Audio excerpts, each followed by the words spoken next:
What is going on, guys? It is Adam, aka Marf, and Russia warns the West we can target commercial satellites. A senior Russian foreign ministry official said that commercial satellites from the U.S. and its allies could become legitimate targets for Vlad if they were involved in the conflict in UKR, which, of course, there's been many stories coming out that say or state or claim that they are. It said that Vlad, which in 1957 launched Sputnik 1, the first man-made satellite into space, and in 1961 put the first man in outer space, has a significant offensive space capability. Of course, we've talked about this, whereas at least 3 high-up-ranking officials in the Space Force have said that Vlad and Xi have both weaponized space. It says that as did the United States and China, in 2021, Russia launched an anti-satellite missile to destroy one of its own satellites. We covered back then it actually caused many problems, or they said it could have caused a major domino effect. Konstantin Vorontsov, deputy director of the Russian Foreign Ministry's Department of Non-Proliferation and Arms Control, told the United Nations that the United States and its allies were trying to use space to enforce Western dominance, which, of course, over the years, they have said that space is supposed to have this peace treaty and it's all supposed to be rainbows and ponies up there. It said that Vorontsov, reading from notes, said that the use of Western satellites to aid the UKR conflict effort was extremely dangerous trend. Quasi-civilian infrastructure may be a legitimate target for a retaliatory strike. Vorontsov told the United Nations First Committee, adding that the West's use of such satellites to support UKR was provocative. We are talking about the involvement of components of civilian space infrastructure, including commercial, by the United States and its allies in armed conflicts, Vorontsov was quoted as saying at the United Nations. So this is a big deal because obviously it is targeting stuff that me and you and everyone else uses, and if it goes down, obviously a lot of us are dependent on these things. Almost all of our cell phones are going up to a satellite and coming right back down. This would be a major strike back if they ended up doing something to us. The thing is we wouldn't know if they ended up having something happen if they found out that the U.S. satellites were used for that purpose, and it sounds like they are being used for certain things. Then we would not get a warning. It's not like the U.S. would say, hey, we ended up using this. We would just see the retaliatory strike, and all of a sudden we would be experiencing the kind of strike back on us. So this is obviously, not something we want to hear. We don't even want to hear them mention it, but it's becoming more of a reality. We'll talk about this and much more on today's show. We have a ton planned for you and all of the sources to back it up. We'll be right back right after this.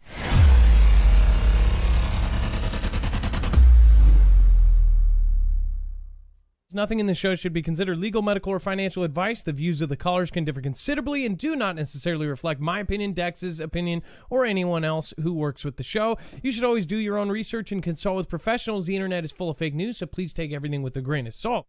If you have not already, it helps us out if you end up going through any of our affiliates, and it helps you out if you end up protecting yourself against cybercrime. NordVPN is one of the best and one of the easiest to use. If you do not have a virtual private network, it protects your IP address, which is your online identity, which actually connects to your real address and everything else. It also connects to you. If you know anything about how they are data logging and basically getting your profiles down, you can prevent that by having a VPN. Nord is, again, one of the easiest. Download it. It's like an on switch and off switch. All you have to do. Go to marfooglenews.com/VPN. Not only will you get a giant discount on this, but you will also be helping us. I appreciate your support, and I appreciate everyone that goes through any of our affiliates. Can't say thank you enough.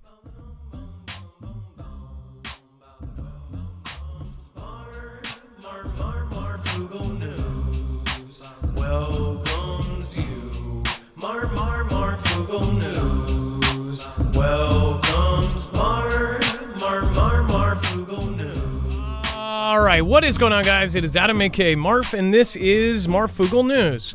So we're going to go over a ton of stuff today, and just a reminder to anyone that is new here, you can always go over to marfooglenews.com and get our email alerts. If you get on our email list, that would be the safest way, if anything were to happen to us, for you to get the information from us. If anything, if any of our Foogle fam gave us solid information, that means that we knew something was guaranteed going to happen. That was the system that was developed to let you know if we knew absolute information that could be verified and that something was going to go down. We would use that system.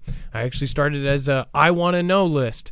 Again, we don't use it very often. In fact, we haven't used it in months. And if we do use it, we try to use it for very important things.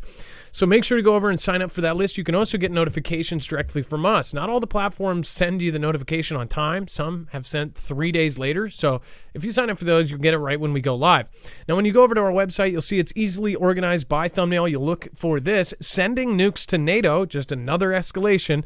And of course, when you click on that, you'll see that every single article, tweet, video, picture, document that we're going to show you here today is sourced. There's a full bibliography backing up what we say, and we make sure to do the due diligence before the show. That way, somebody can't say, oh, you've misled me. In fact, we openly say, I will take a bow at the beginning of the show if you catch me in something wrong, because we do take the time beforehand to make sure that we are not leading you astray. As far as we give you our opinions on what is happening in the MSM and tell you if we believe it or not. Again, lots to talk about today. There is a lot that is going to be put in the history books right now about what is happening, and it's getting really, really serious. I try to make this show as happy as possible because obviously it is a very depressing subject. It is a very scary subject, especially when you're getting into the fact that most people know we are heading towards a World War III, if not already in one. So love for you guys to call me today. Today is a call-in show. You can call Dex at 224400MARF. And speaking of Dex, what is going on and how are you doing today? Well, hello, Adam, and hello, Fugel fam. I am doing just fine. Also, on the nights, if we, for some reason, occasionally I do have health issues, so if I miss a show and you're looking for something to watch, make sure to go over to Friends of Marfoogle. All of our mods are there. They do great shows. Bones, CJ Blaze, Jammer One, Lisa R. Hall, PNW Afflictions, an author, great books on Amazon, Rip Curl Readiness, RGL Harris, Survival Game, and Trinity Red or Blue Pill, Hi-Ho Kermit the Frog has been going live usually after the show and bringing people over. So if you do want to go, I don't know if, I'll check if she's going live tonight. People can pop over there and continue the party after the outro. And then Alaska Prepper and all of the rest, all of our friends that we vouch for are down in the Friends Zone, which is a good thing in this case. You know, it's never good to be in the Friend Zone, but in this case it is. Lots of great creators like Donut Factory is almost to 100,000. Let's get him to 100,000. You have, of course, Global Witness, Jacob Israel, RE55, Bitter Critter, Lifeboat, Mr. MB33, and of course the official Marfoogle Grandmas, the official Ann Lynn show. Great effort being put into their channel, and then Prepper Nurse and all sorts of other great people. So make sure to check those out. All right, let's get back into the news. DHS emails confirm the feds are monitoring tweets. This is something I've known for a long time because they're monitoring everything. But this is pretty, it's crazy that this stuff is told to us right up front. When you think of Twitter, or at least some people think of Twitter as like, oh, well, I use this separately than all of the other platforms. And you think, oh, I can say stuff over here, but it's not going to affect all of this other stuff. I personally know, since Congress kind of let out that they showed, whistleblowers said that all of these platforms are connected. And they do take down, if somebody gets taken down on one, they get taken down on everything. And that has happened several times, and I would say probably dozens of times, publicly to big figures. I wonder how many times it's happened to little guys. And you could be on a list just for tweeting something. If the algorithm or whatever AI they're using to spot this stuff says that it's something that they should be looking at, probably will pick it up. It says the Department of Homeland Security has its eyes online following the Supreme Court's overturn of Wade. Of course, agency took to Twitter to monitor the public response, according to a report from Bloomberg that references the internal DHS emails obtained through a Freedom of Information Act. So a FOIA request basically showed that they were watching what people were saying. I mean, that's no surprise to me. Is it a surprise to you? It says we have all of the districts on standby for the potential Roe versus SCOTUS decision that may be released today. A DHS supervisor reportedly wrote in one email. The message went on to urge agents to coordinate with their fusion centers, state-run hubs for police information sharing that track threats. So if people said things that were a little bit off, or if people just straight up did those, they were monitoring that. This shouldn't be a surprise to anybody. They are monitoring everything. And since Edward Snowden, we've known that they can even access your cell phone cameras, and they can listen to you. They can record you. They can turn your phone on from off. They can find you wherever you are. In fact, that's why, something like the off-grid bags that we have, that's why people go get those, is because they don't want somebody tracking or tracing them or listening to their phone. That's why now in Target, which is so crazy that it's so public, that now people buy little stickers that go on their cell phones where they can, basically put a little slider over their camera. It's mainstream accepted that we are being watched and listened to. All of the devices that are adding these, Siri and Alexa and on-demand features where you talk into your stuff, nobody really figured that out, that, that's basically so they can have a listening device inside your home. It's kind of crazy to me. So with this, it says the notion of federal agents keeping tabs on social media shouldn't be particularly surprising. Now, obviously, after all, the FBI has been open about its interest in social media monitoring for years. Local police forces also surveil posts, and Homeland Security itself started collecting a wide array of online data, including social media activity on immigrants back in 2017. Yet the emails present another glimpse into how DHS approaches online anger. In the aftermath of the nationwide rollback of rights protections, the agency was focused on internet decorum. And at least one case, the feds took their concern from the web to IRL, in real life. It says Madeline Walker, a woman living in North Texas, received a home visit from a DHS agent and potentially multiple police officers after posting an angry tweet in the wake of a SCOTUS decision. It says, burn every effing government building right down to now. I'm not going to repeat this because this is what I've got it. Slaughter them all. F you, GD pigs. It says Walker allegedly wrote in the now deleted tweet, 6 days later, law enforcement officers showed up at her door, came bearing with a letter from Joshua Henry, a DHS special agent at the Threat Management Branch. Well, most people are not surprised, especially after reading what she said. I don't know why, if she wasn't thinking that she was going to get a visit from somebody, but it does show that if you say something, it's not really freedom of speech, because it's more like you can say it, but that doesn't mean you're not going to get punished for it or somebody's going to show up at your house. So what do you think about this? Let me know in the comments down below. Does this surprise you at all? Or do you know this? Think about this. Just the fear of something like this happens keeps people from saying or even using their free speech because they're afraid that something they say could be taken out of context and then, put all over the place and possibly have them punished. So it's pretty crazy. Give us a call at 2244-00-MARF. That's again 2244-00-6273. And that number is also scrolling down below. When you see it scroll past, make sure to note that you want to press option 4 once you get to that phone tree to get Dex Live. And make sure to call in early if you can.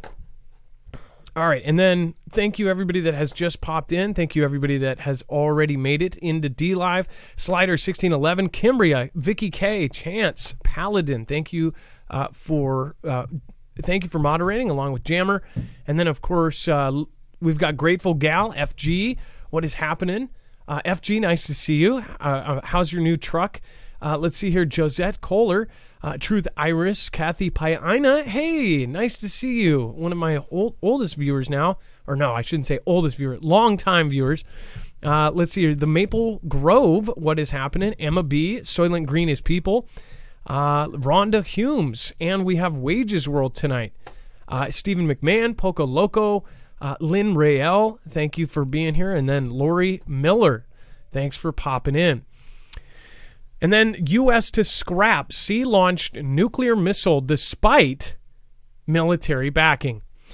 It says, and by the way, when something like this happens, it makes you wonder of why. So hold on here. It's just floating. The United States will stop developing nuclear-armed sea-launched cruise missiles, Pentagon documents say. They were released on Thursday and said that despite senior military officials publicly recommending keeping it, the decision to cancel the submarine-launched cruise missile could help President JB address calls from fellow Democrats to scale back America's nuclear arsenal without sacrificing major components of its nuclear triad of nuclear-tipped, ground-based intercontinental ballistic missiles, nuclear-capable bomber aircraft, and submarine-launched nuclear arms. It says, however, it is unclear if Congress, which could come under control after next month's election, will resist the efforts to scrap it. The B administration released these documents on Thursday. The National Defense Strategy, Nuclear Posture Review, and Missile Defense Review. Together, they laid out the military's priorities for the coming years and underscored that Washington would remain and maintain a very high bar for nuclear employment. So this does not make any sense to me. Who in our government is saying that we should just do away with submarine-launched missiles? What makes us one of the scariest countries is our submarines, which that is the one area that we are still absolutely on top of. We have super advanced submarines that can pop up anywhere. In fact, recently we covered how one of our most dangerous submarines popped up out of nowhere and purposely let people know where they were, because that's kind of like, hey, we can get to you no matter what. The subs are scary, and when they surface like that, and when they purposely let their location known, that's been a tactic for years to say like, hey, we're still here, don't forget about us. Our subs are so incredibly dangerous, so I have no idea why they're even talking about scrapping something like this. It doesn't make much sense, to say the least.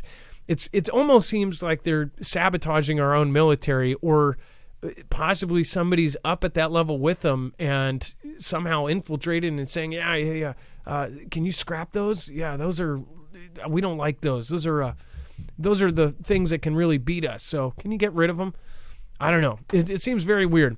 It says under our last president, T-Man administration, the military made the decision in 2018 to develop a new nuclear-armed sea-launched cruise missile with the focus on the threat from Vlad.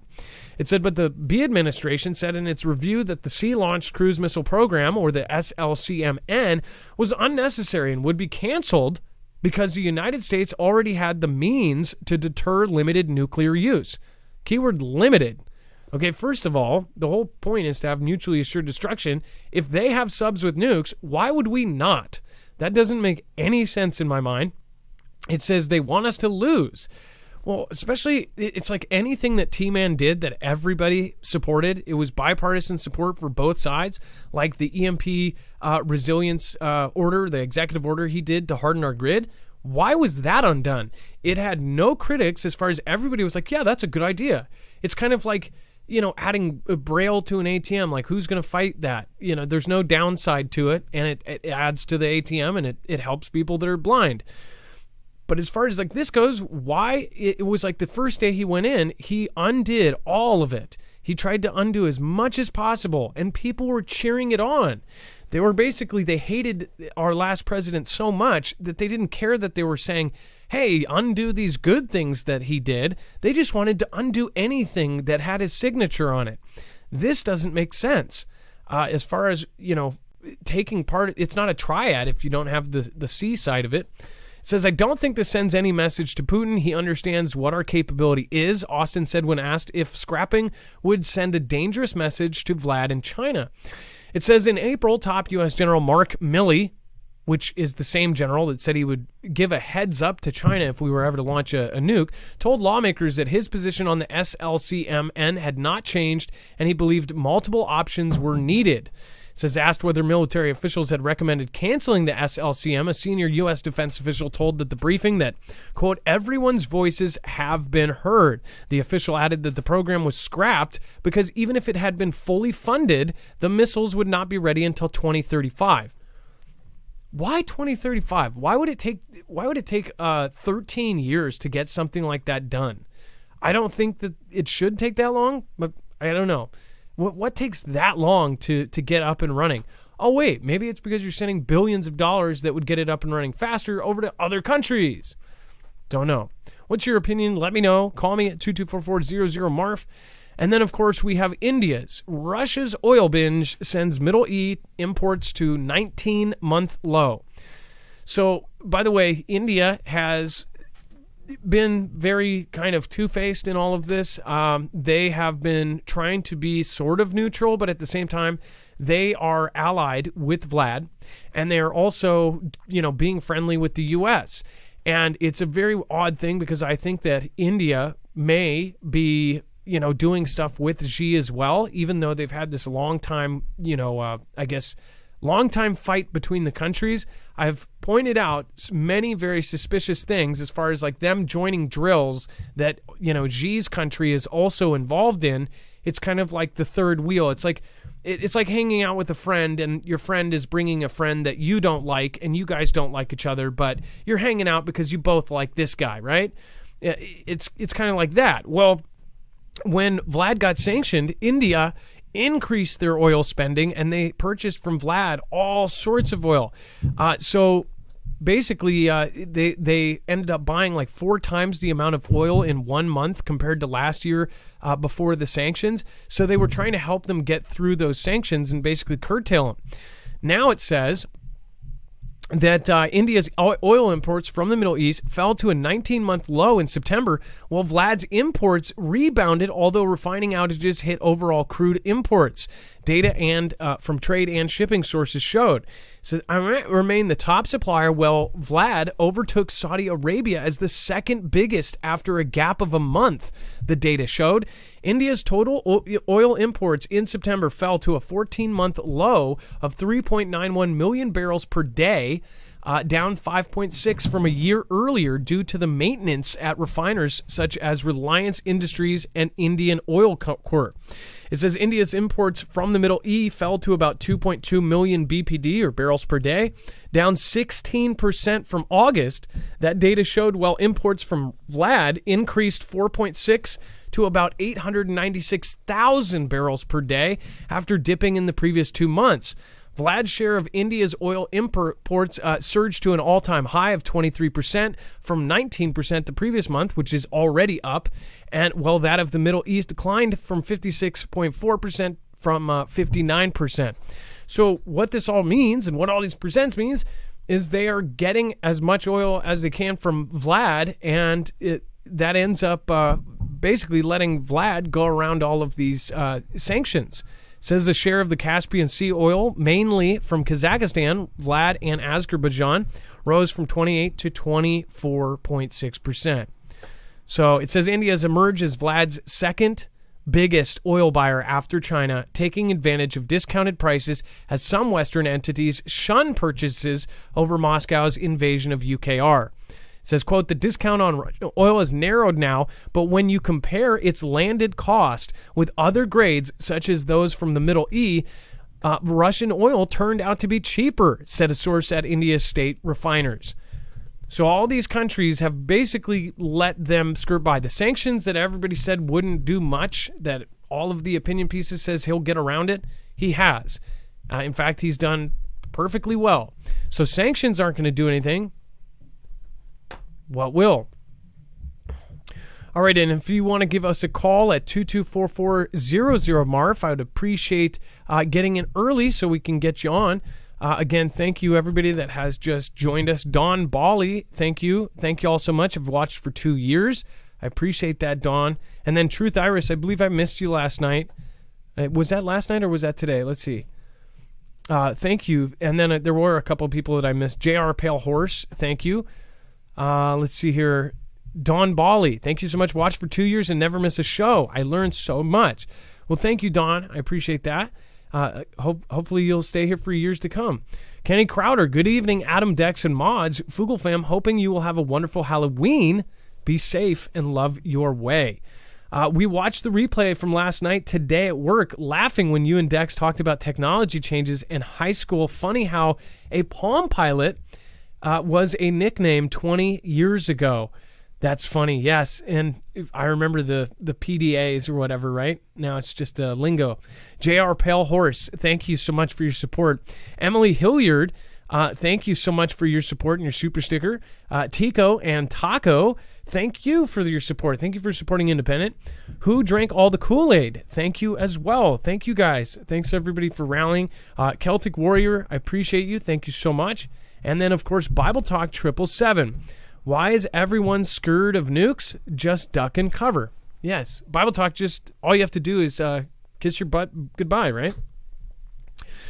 Give us a call at 224-400-MARF. And looks like we have Wages on tonight. We're going to get Wages on in a couple seconds because he has important information that we need to get to. And then I do want to remind you, today's show is brought to you by Energy. Make sure to go over and check this out. Again, if you haven't heard about the Flex 1500, it's a solar generator that we recommend. It's, in fact, one of the best on the markets. We recommend this because of its quality and how long this will actually last. When you buy something like this, it is kind of a get what you pay for type of thing. And it's also something that you want to make sure that you get really good technology, something that's low maintenance, something that will last for decades. This is an Energy Flex 1500. It's one of the coolest because it's modular. You can actually stack this like Legos, and you can expand it up to 96 batteries. If you just want to get one battery or two batteries with the head unit and take it with you, throw it in your truck, or, again, bug out with it, you can do that. This is very easy to use. You just plug and play with solar panels. You plug the solar panels in. There's no fancy things. You just plug and play. And then you have power. And that's a huge deal as far as being reliant on the grid, which is outdated and extremely vulnerable, is kind of stupid at this point. This is great because it is silent. Nobody is going to hear it from blocks away. It is also modular, so you can expand it. You can change it to where it can actually triple the inputs from 4 panels to 12 panels. There's all sorts of cool gadgets. There's even low power accessories that they sell, like their lights that actually can light up a huge space and plug right into it and barely use anything. They have all sorts of really low power accessories to this that you can plug in and maximize the amount of time that you have to use it. But otherwise, this is an amazing thing as well because it doesn't take gas. You don't have to pay $5, $6, $10 in gas. You just put it out in the sun. So go to marfooglenews.com/energy. There's a wait because lithium is in extremely high demand. World countries are fighting over lithium right now. And of course, this is one of the most coveted this is one of the most coveted generators out there. So if you want to get one, you've got to get on a waiting list. Go to marfooglenews.com/energy. Use the code Marfoogle. Not only will you save upwards of $170 off on certain packages, but you'll also be supporting our channel at the same time. We're very clear about that. When you go and get an affiliate from us, we think that's the best because you're getting a discount, you're getting something that you get to keep and hold for years, and you're helping our channel at the same time. You're not just giving us something for free, you are actually getting something really amazing out of it that can actually save your life. All right, and then Dex, let's get Wages World on, and it looks like Wages has some information about incoming CMEs and effects. Wages, are you live? What's up? Hey, good, man. How are you, bud? I'm doing good. So I've got a Dropbox link. I'm gonna load this now. Yes. Okay. So what are we looking at? Yeah. So I guess I can just. Okay. If you look at the first, that's a CME that actually there's 3 CMEs if you look at that really close. But we've only got one of them coming at us. But we've also had some coronal holes. So, we've got an incoming geomagnetic storm that's supposed to hit on the 29th. It's not supposed to be all that really, really powerful, but it's kind of significant because we haven't had anything in quite some time. We're kind of in a lull with the activity on the sun, which is why I haven't been doing updates. We talk behind the scenes, but that, I guess the audience doesn't know that.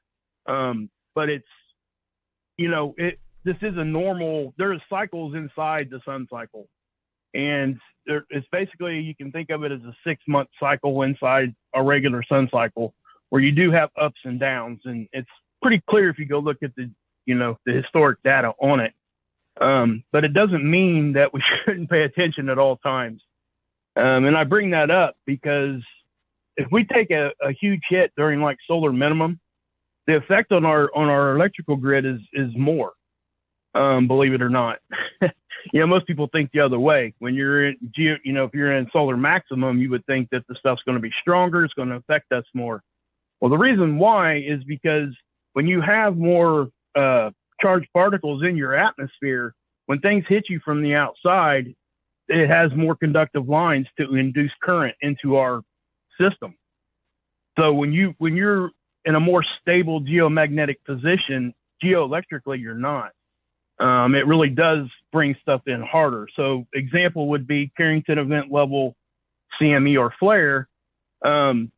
If that happened in solar minimum, it would actually hit harder than what it would if it happened during solar maximum. Now, I don't know if that happened in solar minimum or maximum. I've really actually never even looked at that. But I use that because most people understand what the Carrington event is. That's a really easy thing to point to. But, I bring that up because I don't want people to get lapsed because we're in like a slow period. And I also don't want people to think that it's not something that's out of the ordinary, because it is. This is a very ordinary thing. It's actually, I think it's a 5.9 month cycle, if you get really, really technical to that. But it's very clear and you can see it. So we're getting ready to come up on the upswing of that. Now, the other end of that would be that during solar maximum, we get more as far as the amount that we get, not necessarily the strength, but the amount. So that's why we talk so much about solar maximum, because the sun becomes very, very active. Before we move on, I wanted to, can you explain exactly why do people talk about 2025? I kind of know all about it. Why do people talk about it in the next few years, and why? Can you explain what rumors are out there about the next couple years and why people are kind of preparing for 2024, 2025, and what is out there about that? Well, just to keep it very simple and kind of, not, I don't want to get drawn out here, because this is, as you know, Adam, we could talk about this for probably days. There's a lot around this conversation, but to be very simple about it, we are going to be at the peak as far as our solar cycle. In other words, the sun's going to be more active as it's ever going to get in this 11 to 22 year cycle that we're looking at. So when you're at that peak, that means that there's going to be more and more and more solar flares, CMEs, all these things. And what that does is, if back in 2017, we had a very, very large CME flare that busted off the sun, it just didn't come at us. They say that was bigger than the Carrington event. There's a lot of people out there that believe that. It just didn't come our direction. So that's why it really gets people kind of on their, a little bit nervous or just a little bit more concerned during solar maximum, because, you're throwing more odds at you. I mean, just a simple number, simple mathematics will tell you that if more things are firing off the sun, the better chance you have of something hitting you. And believe it or not, we're in a very specific place. So the sun, even though it kind of spreads out, we might get hit with tons and tons and tons of stuff. But unless you get hit with like the direct part of a CME, the big plasma ball or whatever you want to call it, where everything is just condensed and very powerful, that's what we're talking about. So it really has to be fired out at a pretty specific direction for it to really hit us like that.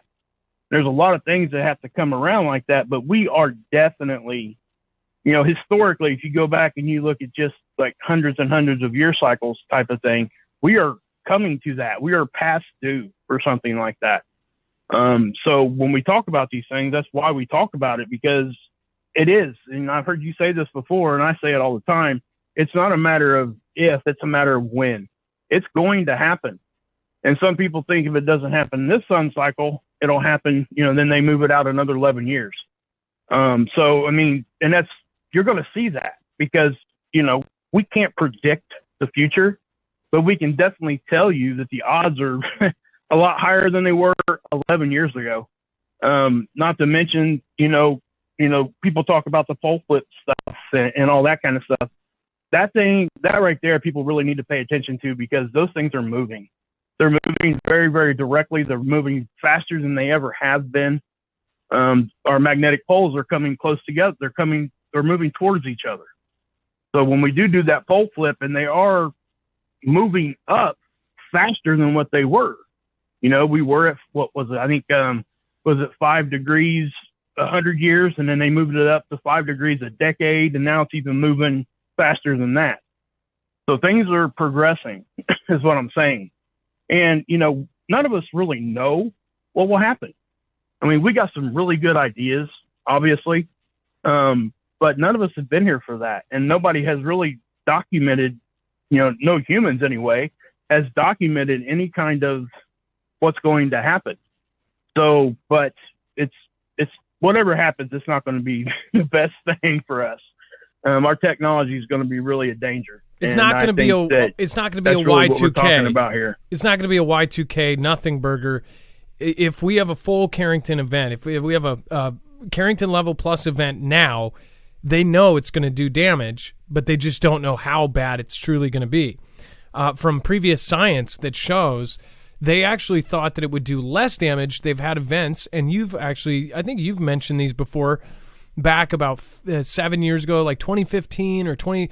I know we had the big event in 2012 that barely missed us, and then they had an event that they thought that if it hit from a certain angle that it would only affect a certain part of the Earth. Well, it ended up knocking out stuff and producing blackouts on the bottom of the Earth, or basically below the equator. So that blew them away. They said, we didn't think this was possible. And now they know that it is, which means it opens up even more doors for bad things to happen. This isn't to scare people. It's to let people know that we live on a planet that bad things happen. Natural disasters happen, and this is one of the most reliable. And I think most people, if they would just look at like geological stuff, look down through the sedimentary levels, that's a lot of people understand almost immediately when they see that, because you can definitely see there was changes happening in specific time frames, and it's a really good way to go back and look and see what it's really how they do it. But you said it a minute ago, they didn't expect these things to happen, and they did. So it goes right back to my point that nobody has been here during these big events before. Not the really, really large ones like pole flips and stuff like that. So we are here just to basically give the best, I guess, educated guess that we can give. And the best thing that we can do is do exactly what you tell people to do. Rip, and everybody, the whole prepping community is doing this world a service by just taking all the crap that they take, by being called fearmongers and all this other stuff that they get called. But at the end of the day, the people that they're calling them that are going to be the first ones on their doorstep knocking, let me in. I need food. I need heat. And that it's sad because everybody's just trying to help. That's really what it's about. But, well, also it's stupid that kind of bring it back. The world could get prepared. If they spent the money that they just give away, or all of the different countries that they've filtered money through, and all the politicians that they've filtered money into their pockets, we could have already had our grid fixed. Every person, it could have been a requirement as part of building a house to build in EMP protection, something like an EMP shield, right? The reason why EMP shield does well is because there isn't protection in any of our systems. There's no, the government is using EMP shield and stuff like that to protect themselves.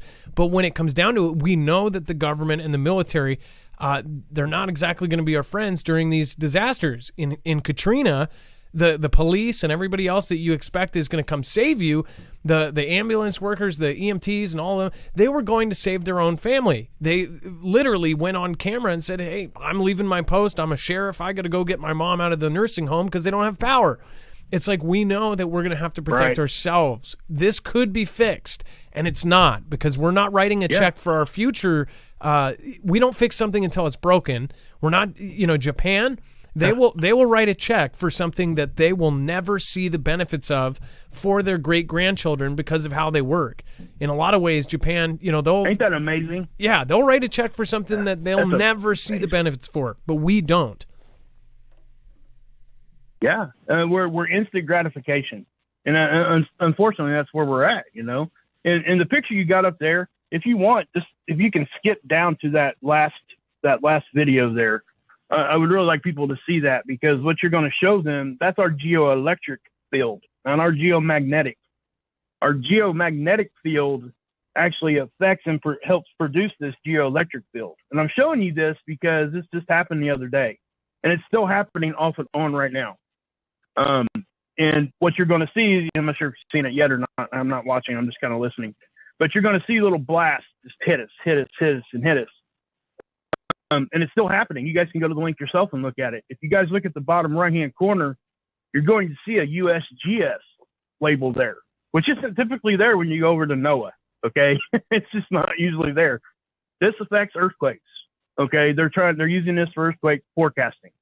And so when you're looking at that map, usually it's just the blue, maybe some light blue, some yellow sneaking in once in a while.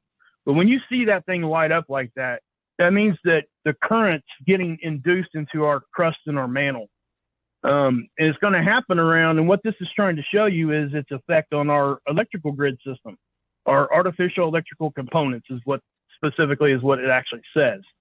But what happens is it gets induced into it. So people think they can go underground and get away from this. It's not going to happen. You go underground, it can actually get worse. It just depends on where you're at. It's going to be location, and none of us know where the location is going to be.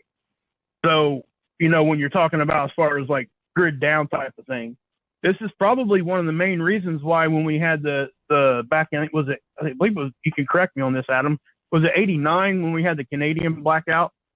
Was it Quebec, I believe? I think this is probably one of those things that happened. I think it was more specifically like a hit. But when this happened the other day, guys, this one we had the Philippine earthquake, the earthquake in California.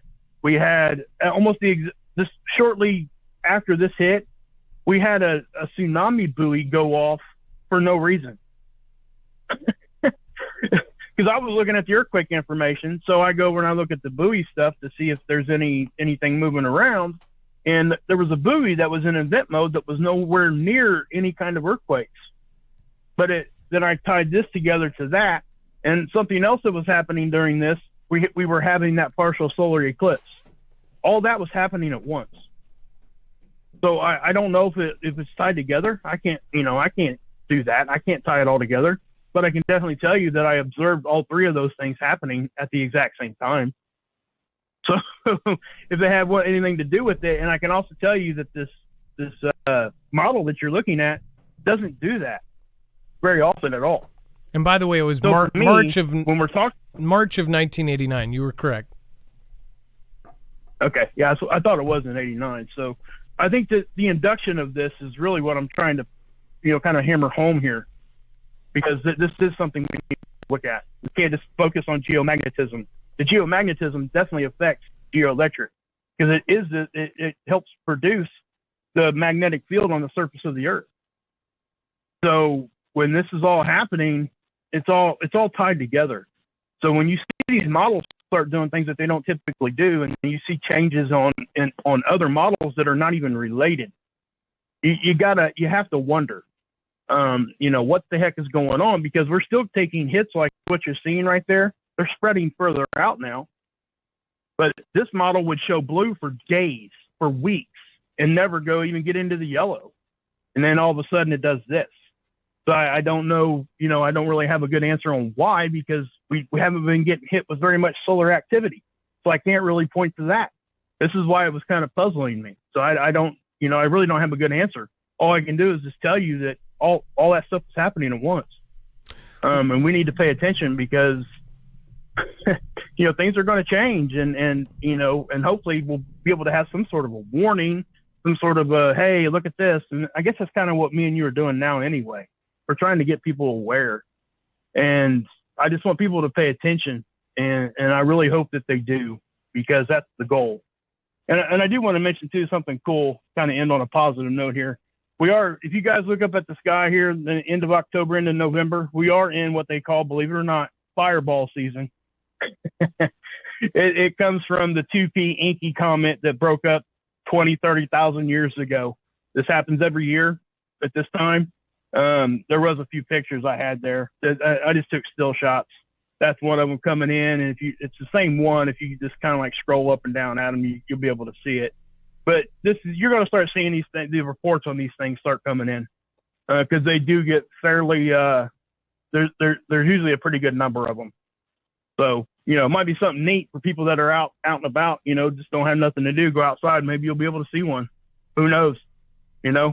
Basically what these are just big meteors that get burned up. Yeah, we caught one. I just wanted to share that with you. We caught one just the other day. It lit up the whole sky. There's all sorts of stuff coming in, and that's there was a couple of years ago, it was just nonstop, and it was so crazy. In 1 month, I saw 2 that looked like they were as high as planes come in and then just burn up right in front of me. That same time, one of them burned up, or whatever it was, burned up, and then military responded to it.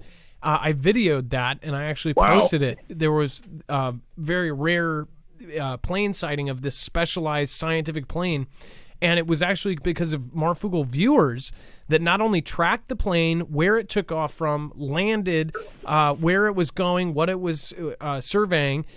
I forget who that user was, but we ended up posting all of that information, and I posted where I was because I was on a little road trip, and Foogle family members, right after I posted the video and my location, they were able to take my location with the video of the plane and then identify it and track it, and then had all of the that's what's so cool about this community, is if we post something like that, we can get people to then go, oh, we've honed in on it, we have the plane's tracking number, we have all that stuff, and then we were able to then share that back out with the audience. So we've got a lot of really awesome people that are tracking radar, tracking satellites, tracking live cameras, all sorts of awesome things. So if you're not subscribed, make sure to hit that subscribe button. It will serve you well. Thank you, Wages. And that shows. Go ahead. Yeah, but I did want to say this. That just shows how we don't think that we're making a difference, but we are.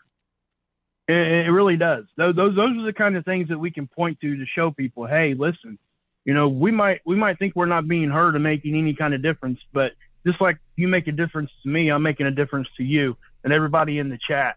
So don't think when you do things like that, guys, it's not affecting anybody, because it is. You're helping people. I promise. No, so just know that. I know, and the messages from you guys, it's very apparent we have helped, and I do feel like we're doing the right thing, and I appreciate you doing the right thing, and all of our peers. That's why we created the Friends page, to make sure that people are going to go check out some of these other people helping. Well, thank you, Wages. And again, you can find Wages on the Friends page. Wages, thank you so much for calling in tonight. You're welcome, brother. I love everybody. You guys have a great night. Stay safe, and, look up and look around, and help everybody out. How about that? Drink some Kool-Aid while you're at it. All right. Well, thank you. That was Wages, and he also has another channel called The Lifeboat. He runs with, I think, Thomas, but again, go check out The Lifeboat. That is also on the Friends page. That is his secondary channel that goes into addiction and helping people that are struggling with it. But also his Wages World main channel goes into solar activity. It is growing every single day. It's a great channel. He spends a lot of his time on that. It's probably what has kept him busy and out of trouble. So when you focus so much on something where he is becoming quickly into an expert, I really trust Wages' ability to track this stuff. So make sure to go check him out. Wages World. His link is in the description. It's on the Friends page. It's on tonight's show as well. All right, let's get back into the news. Police investigate claim of secret Chinese police stations in Canada. Well, yet again, we're finding out about more and more of these, and they're, of course, investigating. Well, I've talked about previously, there's a lot of stuff that we can verify. There's some weird agreements that China actually has with Canada. One of their agreements was that Xi could have property in Canada. So say they own 10,000 acres and they owned a farm there. Well, if they felt that it was something that had a value to the government, then basically they've done this agreement to where if it's something of interest, of their national interest, then they could protect it with whatever means they want, and they didn't have to tell Canada what was going on. So imagine this. They own 10,000 acres of farmland or an industrial building that's in Canada. They made this agreement to where they wouldn't have to even let anybody know in Canada what they were doing there. They could fly people in. They would not have to deal with even customs in most cases. They could fly people in directly into it, and as long as they were protecting it under national interest reasons, then they could literally put in 10,000 troops right on, the border of any other country, say the U.S., and they could literally train them there. And under this agreement, which was looked at really, really weird, everybody's like, why would you do something like this? when things like this happen, it's like, what's going on? Obviously, we talked about how New York all of a sudden has one of these police stations, and people are wondering what the heck they are really doing. Now, there is the official reason, which is helping people with documents, right? Helping, G nationals with documents. And then there is what I think is almost a secondary evil story that is almost a cover in itself, because people don't believe the documents thing. So they've got to give them a second thing that go, oh yeah, that sounds believable, which is that they are coercing or getting people to go back to Xi's country to get punished, or they're trying to grab people that are there. I just think, why would they spend this much resources just trying to get people back when they've got 1.4 billion people there? I think that these things are being used to gather information. That's my opinion on it. And again, that's my opinion. That's not the fact or the official narrative. But it says that Canada's federal police force is investigating reports that clandestine police stations are operating in Toronto amid reports of a global network used to target overseas dissidents, right? It is sort of believable in the way that they really do. They look at anybody that's talking badly about their country. They own mass swaths of the internet and media companies. They are paying all sorts of money out to shape the narrative about their country. So it would make sense if somebody was talking smack about it, says, I lived over there and it's horrible and it's this and that they would go and try to, persuade them not to. I know that people like, what is the YouTube channel? ZA, trying to think, Serpenza or Serpent ZA. He is somebody who lived there. He was in this niche of people that basically lived in Xi's country as either English teachers or whatever job they could get. There's not many as a foreign visitor there. But he talked about the government and everything else, and he has been targeted by different, government assets even after he moved out of the country. So I do see that it does happen, but it's been happening for a very long time, and it has forever. To open up a police station, do they really need to do that? I look at previous, conflicts that we've been in and previous wars, and you always have a country that kind of sets up these little stations for spying and things. Same with T networks, terrorist networks. They actually set up cells, right? And that's to gather information, to plan things. It says the police also warn that foreign states may seek to intimidate or harm communities of individuals within Canada. Well, with the leader they have, their leader actually admires Xi and says, man, it would be great to not have any red tape and just to be able to make people do what we want. It says the revelations came days after the Dutch government said it was investigating 2 suspected stations. So, also able-bodied, one of our great Fugel fam, amazing woman, lived through Katrina, actually. If you remember able-bodied's call, she was a nurse during Katrina and was escorted by military contractors to work. She actually was able to gather information on where these stations were popping up. And almost all of them, I don't know if there were any that were in their allies' countries. It was in our allies. It was the U.S., it was Canada, it was NATO states, it was NATO countries. But mainly it wasn't their allies, it was ours. So it was very strange to see where these things were opening up. And there's actually a map that was on a previous show. Just look up Chinese police station maps on our website, and you should find the episode we talk about it and the actual link. The revelations came days after the Dutch government said it was investigating 2 suspected stations.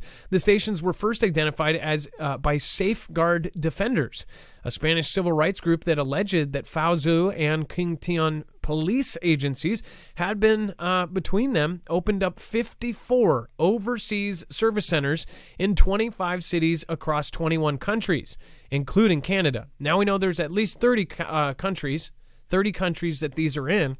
And it's way more than that now. It says that Xi uses illegal police bases in Netherlands to target dissidents, says reports. Pretty crazy to say that we consider them an adversary, but they're able to open up these businesses and set up basically police officers. It's nuts. How can you, and by the way, they are so ingrained in all of these businesses, and I get, capitalism, anybody can invest in it, but it's pretty crazy that they are able to basically buy so much of certain companies and certain media companies that they are able to control narratives. Not only that, Xi's country is one of the only countries, it is the only country with over 1 million on a payroll that their entire purpose is to be an online presence.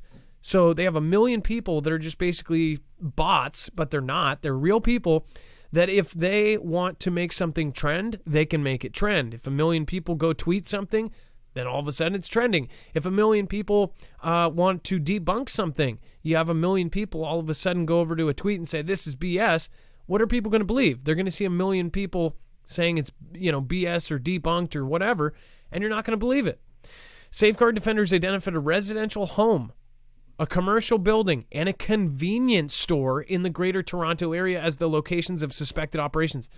So, like a bodega, only not. Only it's a police station, right? This is nuts. This is what's happening right in front of us. Censorship leads to then, whoa. It says Marf saw 4 military helicopters flying above Wilkinson, VA. I think that's what it said. Greta, the other one, says they tap phone calls. That's believable. Let's see here. What do we know about the fourth turning? I know little about that subject, but I know we've had callers and people talk about it. Larissa B. Morris, Raquel R. Not saying much else on that. On the way, they know that people's attention is what matters. Without us, they don't know where to move or go. Sorry, I got a frog in my throat there for a second.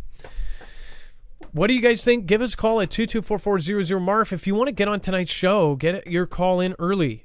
We have, of course, Jerry in on deck. We're going to go over some more articles. And Jerry, you are going to be getting in here pretty soon. China's Xi says willing to work with the United States for mutual benefit. Now, this is very odd. I'm not buying it. I know I've talked to Dex before the show. He's not buying it. But it says President Xi Jinping said China is willing to work with the United States to find ways to get along to benefit of both. And I could see them shaking hands behind closed doors, right? It says to benefit of both. It says that Xi State Television reported on Thursday ahead of possible meetings with the U.S. President JB in Indonesia. As major powers, China and the United States should strengthen communication and cooperation to help provide stability to the world, Xi said in a message to an event of a National Committee of U.S.-China Relations on Wednesday. It says the two countries have been at odds over Xi's policy towards Taiwan, China's relationship with Vlad, and, of course, more recently, U.S. efforts to prevent its semiconductor companies selling technology to Chinese companies. It says that Xi was recently infuriated by a string of visits by U.S. lawmakers to Taiwan. China said the United States was sending dangerous signals to the democratically governed island, which Xi claims to their own. They say, hey, that's our island. You're visiting us, basically. Xi, who has just secured a groundbreaking third term as a leader of the ruling party, overseeing the world's second largest economy, has denounced foreign interference over Taiwan and recently said that Xi's country would never renounce the right to use force over it. Basically saying we're leaving all the options on the table. President Xi on Wednesday said that the United States does not seek conflict with China. Of course they don't. The U.S. administration, following Xi's securing of his third term over the weekend, had stressed the importance of keeping lines of communication open with Xi's country. Xi and Biden, of course, are expected to attend a G20 summit in Bali, Indonesia, in November, but no information has been officially released on the possibility of a meeting between them, which I bet, I don't know, I have a guess that there's going to be something where they don't meet in person or something. I don't think they'll allow him to meet him in person because they know everybody's going to want to videotape that and then hear him talk or try to talk. When you got the moon and the things, and when we have and then the war and stuff, and when you got a kid riding a bicycle, and when the bike tire flat, we're gonna and drove the car to the gas station. We're gonna next story. South Korea to take part in Japanese naval fleet review. It says that South Korea will take part in Japan's naval fleet review next month. South Korea said on Thursday, despite objections to Japan's first use of its rising sun flag, as South Korea seeks to mend ties with its neighbor. The decision to take part in the fleet review, scheduled for November 6, follows opposition from some South Korean lawmakers due to the use on Japanese warships of the ensign, a centuries-old design that was used by Japan's military during WW2. It says many people in South Korea see the red and white flag as a symbol of Japan's past military aggression and its colonization. It's a whole new thing like, oh, that symbol bothers me. Japan decided not to take part in the South Korea's fleet review after, in 2018, Japan decided not to take part of SK's fleet review after South Korea effectively asked Japan not to fly the Rising Sun flag on its warships. So it's that big of a deal that they said, hey, don't fly that flag. Well, we're not going to come to the party. So South Korea's defense ministry said in a statement that the decision was to take part this year was made with the security situation in mind, given the unprecedented pace of NK's weapons tests this year. So they're willing to get over their differences because of what's going on. As civilians and as people who, obviously we get the information last, it seems like there's a lot going on even behind closed doors. There's a lot of I guess, reasons why these countries are working together. I don't know if all of them are in on whatever scandal or something that's going on right now, the global thing that's happening. But I do know it looks like at least some of them are being told that, things are about to go down. So people are making amends. People are siding up. People are practicing together. And it seems like they are finding their sides. This is what happens before a world conflict. Everybody kind of picks sides and gets lined up and starts drilling for it. It's what happened before WW2. It's what happened before WW1. So we'll see what happens here, and we'll be following it. But I have been told to watch Japan, so I've been watching it like a hawk. Let's see here. And then U.S. vows full military capabilities, including nukes, to defend allies from North Korea. So it says that U.S. officials warn against deeply irresponsible, dangerous, and destabilizing provocations by NK. And it says that the United States will make full use of its military capabilities, including nuclear, conventional, and missile defense to defend its allies, Japan and South Korea.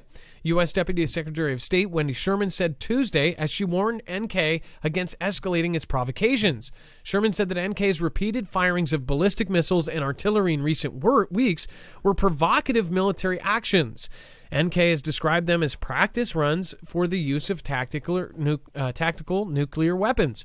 This is deeply irresponsible, dangerous, and destabilizing, Sherman said. So they are basically saying, they are officially saying, not something that's going to be retracted or walked back, they are officially saying that they will use their nukes to defend against NK in any way. Basically, if NK attacks somebody, they're going to use our stuff to defend them. So that is a big deal. We'll get into in just a second. We are absolutely sending nukes places right now as we speak, which kind of backs up what we've talked about, seeing these tactical nuclear weapons loaded up on trucks. The pictures we showed you weeks before this is now public. So it makes sense. Of course, talking about the rip curl pictures and the thing, I think that was absolutely what was going on. So we'll talk about that in a second. We're going to get Jerry on the phone. It looks like Jerry is going to talk about something that happened in Boulder, Colorado. Very, very creepy thing there. So we'll get Jerry on the phone. While you're getting Jerry on the phone, I do want to remind people there is a way to protect yourself against an EMP, and that's why we have suggested this for years now. Anybody that has worked with EMP Shield understands that this is not only an awesome company, they are family valued, and they actually have a product that can save lives. This can actually ground the signal of an EMP, all phases, E1, E2, or E3, no matter what it is, all phases of an EMP in less than 500 trillionths of a second. It will ground that signal, and it will prevent it from frying whatever this is hooked up to. Now, they make different devices for different things. The most popular by far is their car version. That can be wired into almost any car in about 15 minutes by a total novice. That, again, is an EMP shield for the car version, but they have motorcycle versions. They have, of course, boat versions. They have generator versions for both solar and regular generators. They have a house version that once is wired into your actual house. That is one of the only ones that you need an actual electrician to do. Once you get that wired in, it protects everything plugged in within 250 linear feet. So most average size houses, it's going to protect all of your devices, making sure that they're not fried during these events. But also, this also protects you against CMEs, the coronal mass ejections we've talked about for years, and that we're heading into this time of really unpredictable solar events. This will protect against that too, or at least Carrington level event and up from there. So make sure to go to marfooglenews.com/EMP. You'll get the grandfathered in $50 off per device. That means if you're having to outfit 3 cars, you're going to get $150 off. If you're going to outfit 2 cars and a house, that's $150 off. If you're just going to do a car and your house, that's $100. Simple math, and that also stacks on top of any of their deals. So whatever sales they're running, again, almost all businesses like this, they do sales around holidays and things like that. Make sure to go over there and check out what they got going. marfooglenews.com/EMP. You're helping support independent media. You're also helping protect yourself. You're going to get something that could save your life, and you get to keep it forever and ever. Discount and help. All right, marfooglenews.com/EMP. Dex, let's get Jerry on. And Jerry, you're live on Marfoogle News. Hey, how you doing there, sir? Hey, good. So what's happening? Let's hear what you got.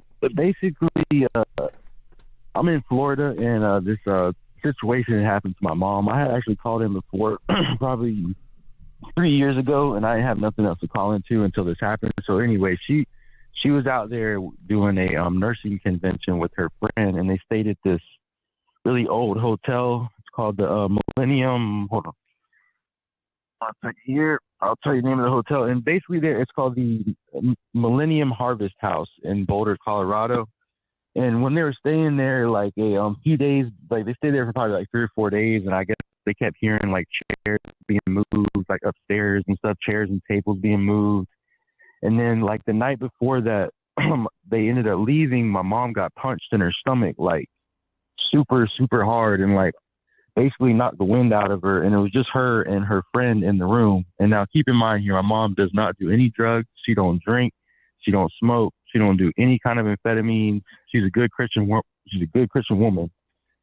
And so she got punched by something in her sleep, in her stomach, like super, super hard.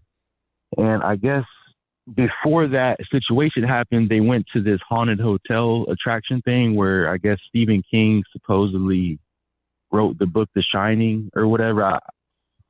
And so that didn't happen until after they got back. And then she was telling me that her friend had a picture, right? Because they were out sightseeing a few days before this all happened, and they're like taking pictures of like the sights and stuff. And she was telling me that her friend got this thing on camera pretty much. And I guess I had sent him the picture. I don't know if you could pull it up or if you see it. So I have it on screen. What exactly are we looking at? I zoomed in without having any knowledge of it. I zoomed into the shadow kind of creepy face. Almost looks like a clown with teeth or something. Yeah, that face. You see that, right? Like it has like teeth. It has like teeth, and you can see like an eye on it and everything. Like, so when she sent me that picture a few days later after I heard the story, I got like chills all up and down. Like, I don't know if you can see what I see here, but if you kind of zoom out of it, there's like a face. You can see like teeth, and it even has like an eye, like an outline of an eye and like a head. And like, I swear I've seen that kind of. It looks like a bird. I'm not sure what it is, but it looks like it has a bird mouth, like bird eyes with a hammerhead head or something, and it almost looks like you can see a shirt, so like a robe. Like you can almost see like where on the bottom it's like they're wearing a robe, like a black robe where you can see their neck. And I don't know if you can see behind it, but it kind of looks like it has a little tail too, right? Like that little white thing behind it. Like, I don't know if it was a camera malfunction. I mean, I don't see how you can explain the perfect eyes in that picture though. And it was crazy how all that stuff happened to her. And then she told me about this picture, and like I said, I didn't see the picture until like 2 days later when she sent it to me.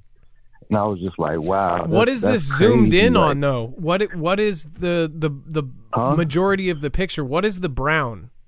What are we looking at? Brown, I guess it's some rocks. I guess it's some sort of boulders or some sort of rocks. Like I said, they were out like sightseeing, and I was trying to get the other picture that her friend. I don't know if her friend has other pictures because they're both kind of older, you know. So I'm not sure if her friend has another picture of that same area. But I asked her what it was, and supposedly it's some sort of like rocks that they were taking pictures of. There's obviously a face in that though, right? I'm going to ask the audience. It looks like hair. The first thought I had, it looks like clown hair, where like Gallagher, creepy hair. Or it could be something like what's really crazy is I actually see a robe, and you know how some of those robes have the huge vampiric like collars that go up like this. Like, what if that was a white robe, like a black robe with a white stripe on these big things? That's what I kind of see, right? That's creepy. What do you guys see? Looks like horns as well. It's honestly, it's just crazy though. It's just crazy though because all that stuff like happened to her, and I didn't know that, you know, demons, if that's what it was, spirits, whatever. I didn't know that they could do that much damage to somebody. I thought they could just. Cause I've always heard stories of them like scratching you or maybe messing with your hair, and I guess that her hair was being messed with all night too in the same room. But I didn't know they could like really do that kind of damage. And she said that her stomach is still hurting. It was like 2:00 in the morning. She got. I want to point out the horns. So somebody said horns, and now I see it because the horns come out the side. So let's see here.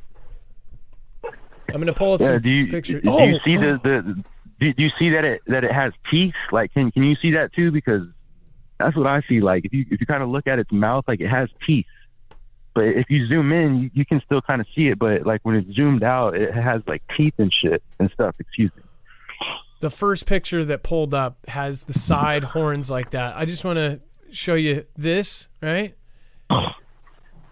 And then the eye shape, right? And then kind of a beak type structure there, right?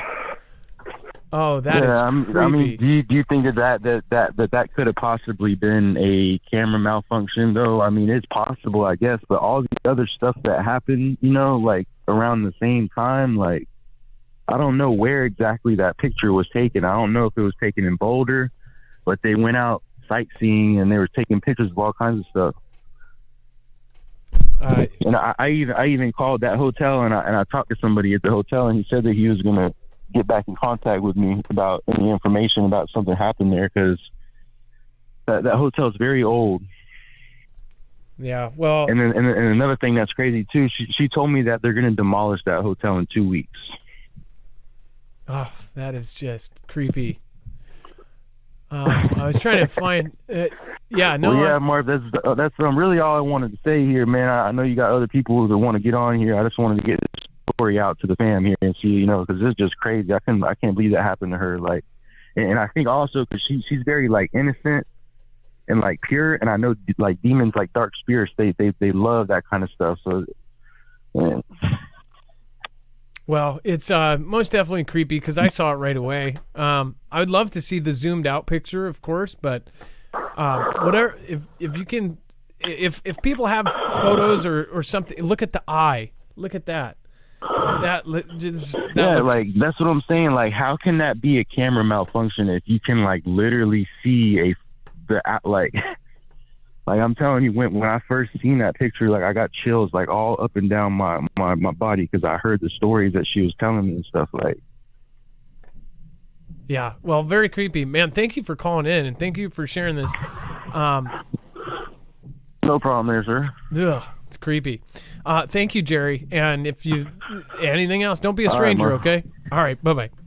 That was Jerry. If you have photos like this, or if you have videos that you want to share with the Foogle fam and get their opinion, marfooglenews.com/play my video. Once somebody said horns coming out of the side, it reminds me of the horns that go from the back and come up like that. Just creepy. And then the eyes are like this. I don't know what kind of bird that is. If I saw that bird, I would be like, yeah, I'm good. I'm out of here. But yeah. I know there's a bunch of stories out there like this. Most of you guys have felt evil things around you, and I believe in good and evil, and I think there's a lot of it out there. All right, let's move on. We're going to go back to the news. Call in at 224-400-6273. U.S. to send high-tech nuclear weapons to NATO bases amid rising tensions with Russia. So it is now confirmed through multiple sources that America is to bring forward the delivery of dozens of highly accurate guided tactical nuclear weapons to Europe amid escalating tensions with Moscow.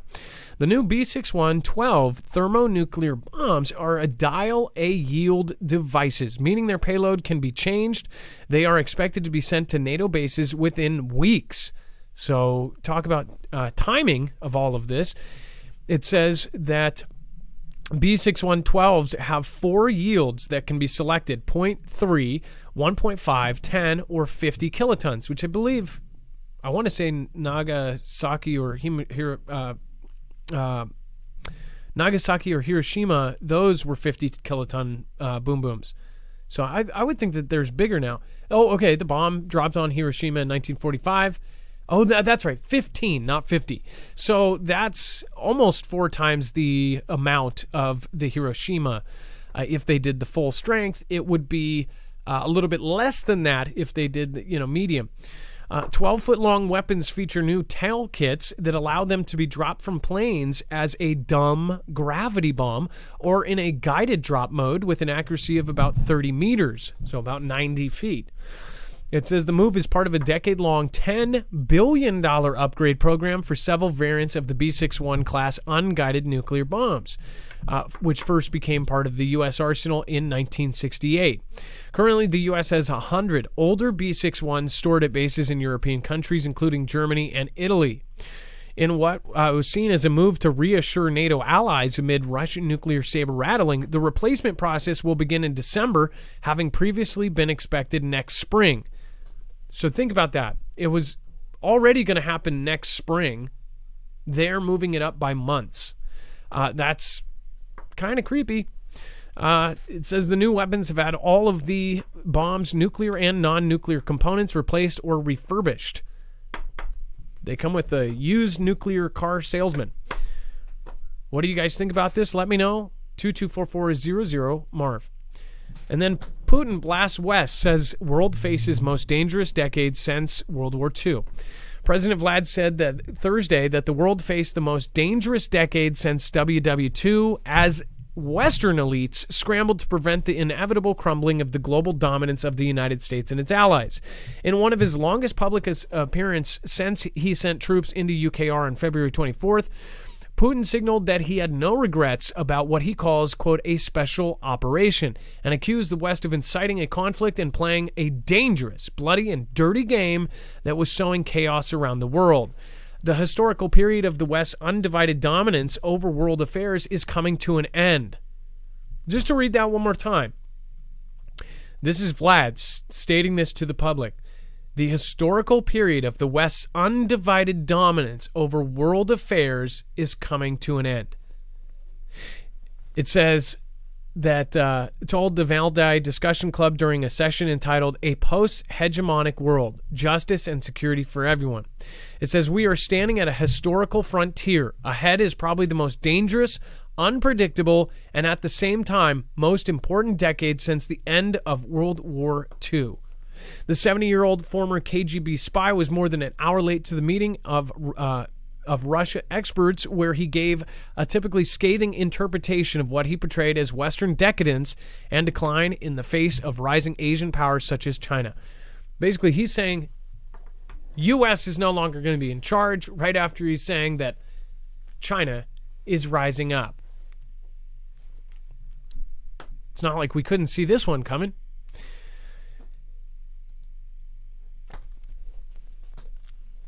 Very, very interesting stuff that's going on all over the world. Renegade PD, thank you. Leo X White, John Wick 943, thank you for the ice cream, and then Eric 07, thank you so much for following over on DLive. Thank you for all the people on Rumble. Over on Rumble, you got a lot of great people as well. Thank you. Let's see here. Mary Kay, thank you. By the way, thank you for the support on PayPal. Always on the replay since I fall asleep listening to the live. Appreciate that. Rumble Rant, who's not your daddy, says, ha ha ha. Rumble has 200% more people on tonight than DLive. I did not know that. Wow. Usually DLive has his loyal people, so I can't see how many people are over there, but probably have a good grouping over there tonight. So thank you. Let's see here. We're gonna have Mike, a first-time caller, on in just a second. And we're going to get them going. But first, Russia launches nuclear-capable missiles, sails nuclear ballistic submarine in Thunder exercises. Dex, I actually wanted to bring you in for this one because we've talked about this off-camera, and obviously things are picking up quite a bit. Are you able to pop in? I know that you've been... Absolutely. This is a continuation. So we talked yesterday about, the sight of Vlad sitting behind the empty desk, so to speak, and, watching the drills get started. Well, it wasn't just a one-time thing. This is going on. So it's ongoing. So the latest is they've launched numerous ICBMs. These are all capable of carrying nuclear warheads on them, but they're obviously being done in a drill. At any time you could always wonder if someone would use one of these as the cover to do something else. But then they also have been seen now with some of the subs, some of the nuclear subs in positions and in doing tests and drills and launches too. So all of this stuff is continuing right now in the midst of this heated conflict that is being that on both sides are saying we're ready to use nukes, we're ready to send over, or we are sending over our nukes, or if you cross this red line then we may have to use those types of weapons. So all of that. And right now, they're both sides are testing. The U.S. or the NATO allies are flying B-52s everywhere and doing their tests. I think they've got 3 more days left in their drill to the end of the month, maybe 4 more days. And we've got Vlad over there launching ICBMs left and right. I mean, it's got to be pretty nerve-wracking for the people that watch the actual line and sort of think, okay, is this a real launch or is this part of their drill? Right. And I'm sure there's got to be some line of communication because they do announce, hey, we're doing this, or they put up a NOTAM, or they do other things to announce when these drills are happening. But you always got to wonder, like, once it gets airborne, is it really? And I'm sure we have a lot of people that are sitting there watching, monitoring each one of these to make sure it's going on the path that it's supposed to go for the drill versus actually, making a divergent path and going somewhere it shouldn't. Yeah, it's most definitely it's picking up in as far as the numbers of different, I guess, people that are coming out and from all over the world that are saying the same thing. There's so many more of these events where we are seeing things moving around, and it's not just the U.S. and Russia. It's all of these other NATO countries. It's all of the adversaries that are moving things around the world. The uptick in drills, the uptick in all of these exercises going on, and then of course the preparing of the peoples. Everybody is being told this is headed our way, and both sides are saying it. They're both just blaming everybody else for doing the dirty deed before it has even happened. So we'll see what happens here. Again, they've, of course, done a ton of tests now, and it's bad timing considering all of the rumors flying around the next 2 weeks. We'll follow it. If you want to follow this as well and let us do all the work, make sure to hit subscribe. And then, of course, thank you everybody that has joined us. Looks like we have 112 over on 112 subscribers over on Rumble now. And it looks like over 200 people were watching. 220. Awesome. All right, and then before we get our next caller on and talk about how they set up a second front line, supposedly, I do want to remind everybody, if you haven't already, make sure to go over to marfooglenews.com/prep. If you don't have your food lined up, this is one of the best places for that. Very soon, the landing pages will be expanded so you can see more on there. But again, when you go to marfooglenews.com/prep, you'll see that they have a ton of great options as far as long-term survival food. You can get packages anywhere from if you just need a single meal, a 72-hour kit, or if you want a 3-month kit. This is a really affordable way to do that, to get through those hard times. This is long-term survival food, so it will last 25 plus years. They're all sealed in MRE as far as Mylar bags, and then as far as some of the bigger packages, you will then get them double sealed into a bucket. That way you can store it, bury it, put it in your basement, put it in the back of your truck, do whatever you wish with it. But again, that has all of the makings to survive. This is a great thing as far as if you just want to get 3 months, boom, have that ready and done. 3 months for one person. That is 20% off right now. So a huge discount. You're thinking about basically all 3 of your meals a day for 90 days. It's actually a great deal when you put that into the equation. Go to marfooglenews.com/prep. All of it is based on a 2,000 calorie a day diet. All right. And let's get our next caller on. You are live on Marfoogle News. Looks like we have Mike, first-time caller. Hey, Marf, how you doing? I'm doing good. So what's happening? So you wanted to talk about strange light, and it looks like you actually have a video as well. Yes, sir. So I was leaving work in Phoenix this evening, and I was kind of walking towards the west side of the warehouse. And there's a dock door that was open, and I just peered out that truck dock door, and there's this giant light coming through the sky. And so my first thought was meteor. Next thought was, with everything going on in the world today, it could have been something else. So I just started videoing it. Called the kids at the house and said, "Hey, is everything okay over at the house? Is anything weird going on?" And they said, "Hey, everything's fine here." And I said, "I got a pretty crazy video to show you." So we came home, did some screen sharing on the large screen, and they started yelling, "Hey, you got to call Marf! You got to call Marf!" So here I am. So Dex, you actually were you able just to upload this now? Is this right? Yeah, I've been uploading it during the show. It's uploaded so that everyone can see it on the website. Oh, that's awesome. Okay, so check this out. Let's see here. Let me start this over. Wow. Okay, look. So you were at work and you videotaped this popping out? Yeah, so I was just about leaving work, and I was walking towards the exit in a warehouse, and I saw that through the dock door of the warehouse, where the trucks dock. And I was taken back, and I really wasn't sure what it was. My first thought was like a meteor, but then I saw the second dot there, and then I was like, that seems kind of strange. And then like I said, everything going on in the world today, I was like, is that some type of launch or something like that? And so then I called home to make sure everything was copacetic at the house, and yeah, it was pretty intense. To walk out of work and see that. What a crazy shot too! You got the plane there going towards it. Obviously, it's way out in the sky. So, what is that second one? Is that a booster, or like how? Why? I guess when we first started seeing these kind of things, and they all have this kind of look to it, to where it's pushing through something and it's got this crazy thing. At first, people didn't even believe that that's what they really were. Remember the first time that one of them really, really went viral was the Trident thing that happened over on California's coast. This is over Arizona? So I guess this... Yeah, so this is...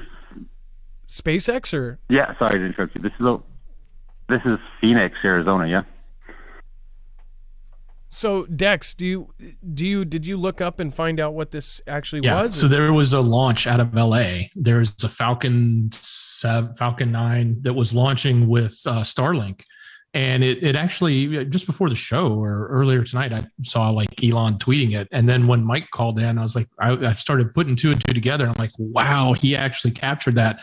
But to think about this, like he's all the way in Arizona. I mean, it's not like that far away, but it is that far away. This was the scene from a launch out of LA. And this is an incredible capture, Mike. I thought it was, the way you put it together and the way you found it and the fact that you were just happened to be looking up at the right time. That's phenomenal. How could you see this 3 states away like that? So it's going over and out of the atmosphere. Why do they take this kind of path? I'm so confused on, how this is the LA launch. I guess it's way up there, so it's traveling over states in a second, but wow, what a great catch. And then you see that other thing kind of fall off. What happens to that second object that slowly goes behind it? And does it have its own rocket to keep it going? Is that the difference between us and others, Dex? That thing carefully gets parachuted down or something? Yeah, I'm assuming that's the booster rocket that gets reused. You know, the thing that comes back down and lands with its own little rockets and lands on a platform. I'm assuming that's what that is. Wow. That is an incredible video. Wow. That's just, that's nuts. So just to go back to the very beginning of this, look at that. And then he zooms in on it. You see the second object just kind of tailing along. And then you see it slowly pulling out. And then it just ditches it.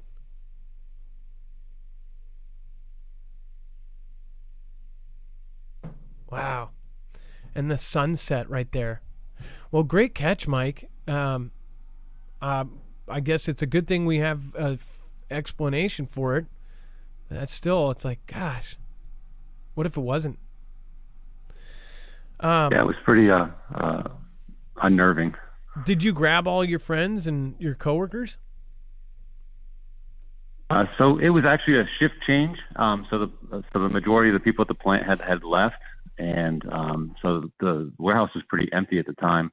But like I said, I called the family to say, hey, because my house is in the direction that was coming from. So I just asked the kids if everything was okay, and they were like, hey, everything's fine here. What are you talking about? I said, well, I got something to show you when I come home. They said, definitely reach out to Marf. So gave you guys a call. Well, thank you for sending this, and in such a timely manner. This is today. So great shot. And again, thank you so much, Mike. Thank you for giving this to us to show the rest of everybody. Yeah, no worries, Marf. Thanks so much. And just want to say hi to the whole the fam, and thank you for all that you do and all the mods and everything. Appreciate it. Been a long time watcher, first time caller. Well, thank you. Dex, did you had something to say before Mike goes? Yeah, I just wanted to shout out his kids because they were like, you got to call Marf. I love that. That was awesome. That is awesome. Well, thank you so much. Mike, thank you, and thank you. And thank you, Mike's kids. Hey, no worries, Marf. All right. Well, you have a great day. No worries. Have a good night. All right. Bye-bye. Whoa. Okay, even cooler, though, is at the beginning you see the sun. Look at this. What a great shot. So right here you see the sun setting in the corner, and then over here you see the moon. Look at this. Over here you see the moon. You have the sun and the moon like right there in front of them, which is kind of a trip in itself. The moon's right there and the sun's over there. What a trip. The link to this video is over on marfooglenews.com. Or we do have it, yeah. So we can share it. It's over on Dex's channel. Make sure to watch it all the way through. Get Dex some watch time over on his channel as well. Let's see here. Let's get back to the news. We're going to be talking about the second front line. So Dex, you actually said that this is most likely some Ganda, right? It kind of felt that way to me, but at least the headline, like this whole notion that there's a second line that's set up to take care of deserters, so to speak. That sounds kind of crazy. I guess anything's possible, but they've always painted this picture, and of course you can see who it's coming from, but they've always painted this picture of all this negative stuff coming from the other side there. So especially when it comes to morale and things like that. And I'm not saying that there's not a morale issue. I'm not saying that there is one way or the other. But it just really doesn't. It just feels a little extreme to think that there's a second line set up to take care of those people that run off the first line and say, I'm not doing it.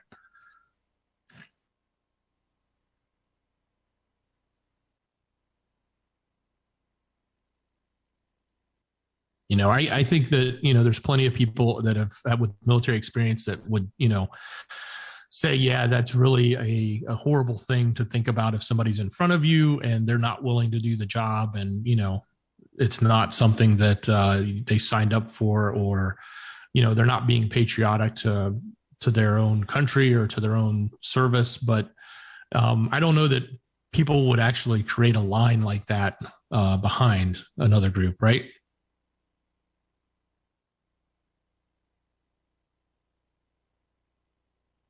All right, sorry about that. So, by the way, it looks like we dropped off a rumble. Is that correct? Looks like something happened there. It says error 404 or something. It first said end of stream, and then it said it was off. Oh, that's weird. I'll have to go look.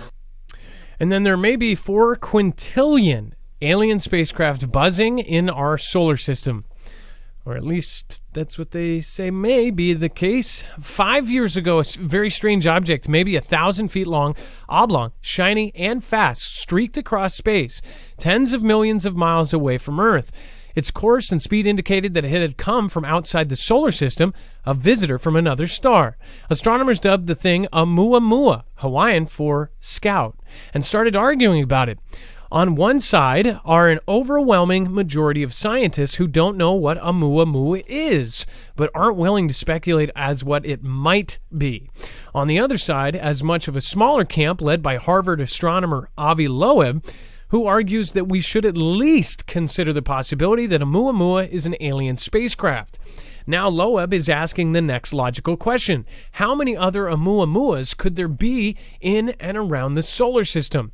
In a new study that appeared online in September 22nd and has not been yet peer-reviewed, Loeb and his co-author Carson Ezell, also a Harvard astronomer, concluded that there are many as 4 quintillion of them.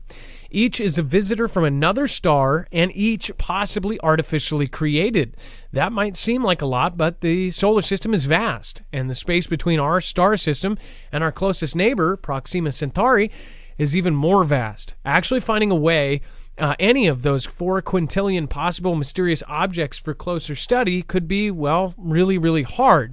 To be clear, Loeb isn't claiming there are quintillions of alien craft zooming around our corner of the Milky Way. After all, he's never said that. Oumuamua is definitely a robotic probe or crewed craft, just that we should be open to the possibility.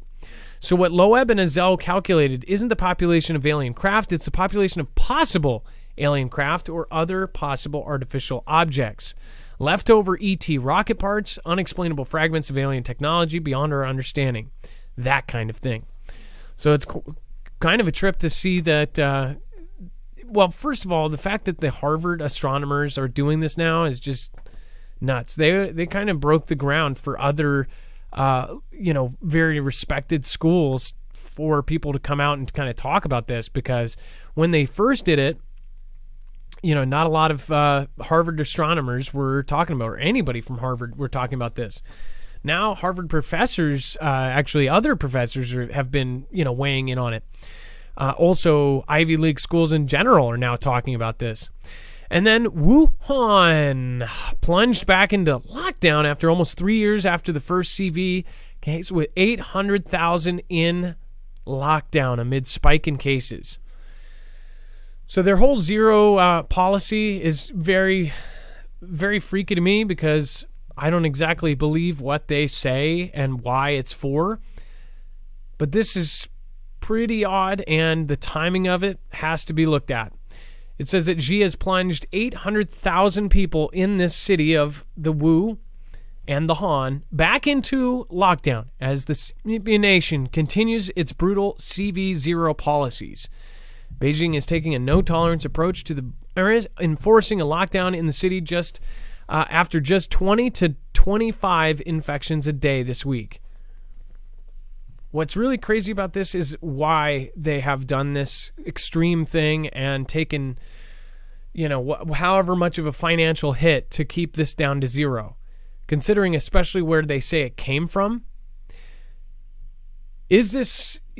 A lot of people wonder if something new is going to come out that would coincide. If you've already caught whatever this is, and then they release something else that binds to whatever that is, wouldn't it be a trip if all of a sudden, the rest of the world all of a sudden just went, but then whoever didn't get the first, version of this stuck around?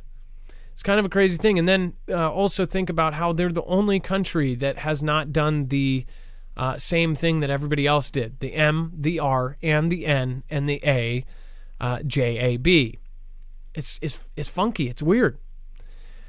They haven't done any of those. They've done their own versions, but they haven't done any that, deal with the M, the R, the Mr. Na, right? It's odd.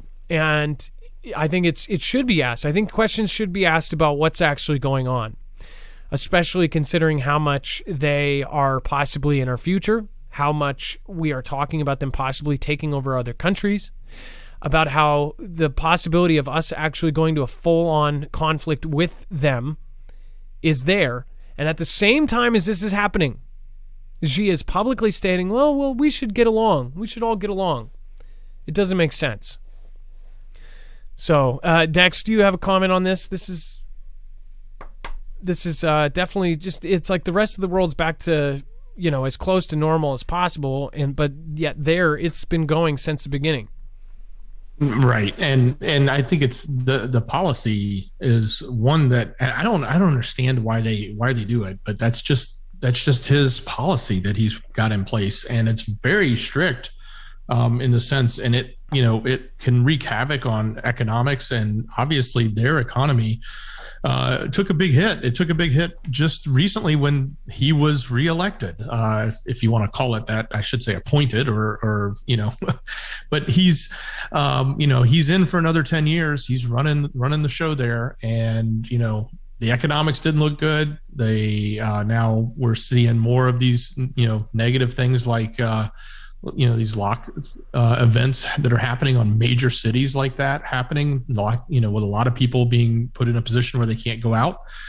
And then, it's like, oh, I want to play nice, but no, he doesn't. He's got we just reported the other day, it's his cabinet was switched out from people that were in a position to actually do reforms and things like that. He asked them, literally walked them out in front of everyone and said, escort these people out of the building. They're no longer in the cabinet, and these are my new people. And the new cabinet is all, a bunch of people that are, in support of his ambitions to dominate the world and to dominate Taiwan forcefully.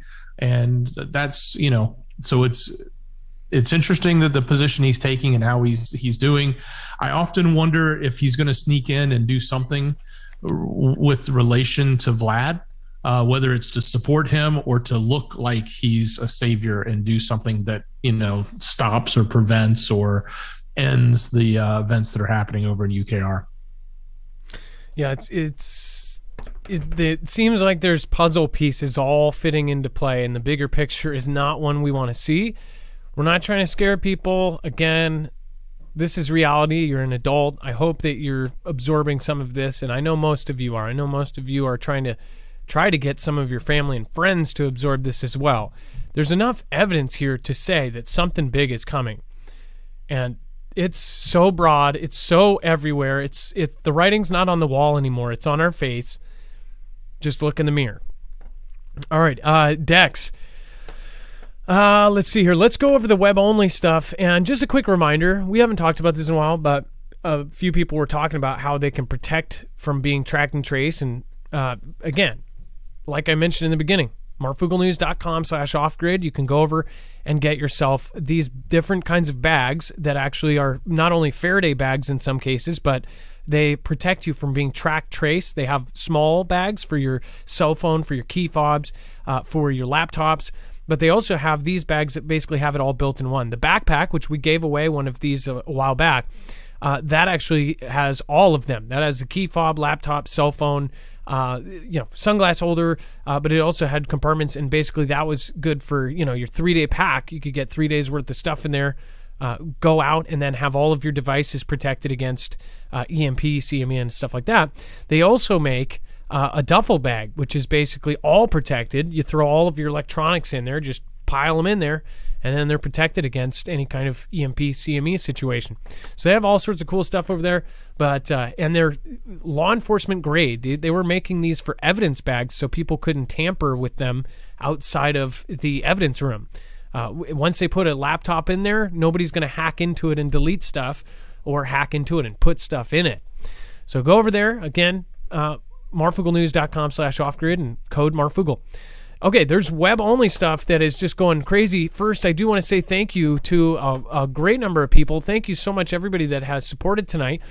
For Love of Country 1, thank you. Says, finally caught you while you're live, I think, at the end, though. Thank you so much for Love of Country 1. Cookie Keebler, I'm ex-military. I have info. Cookie Keebler, let us know, and we can get you on the next show.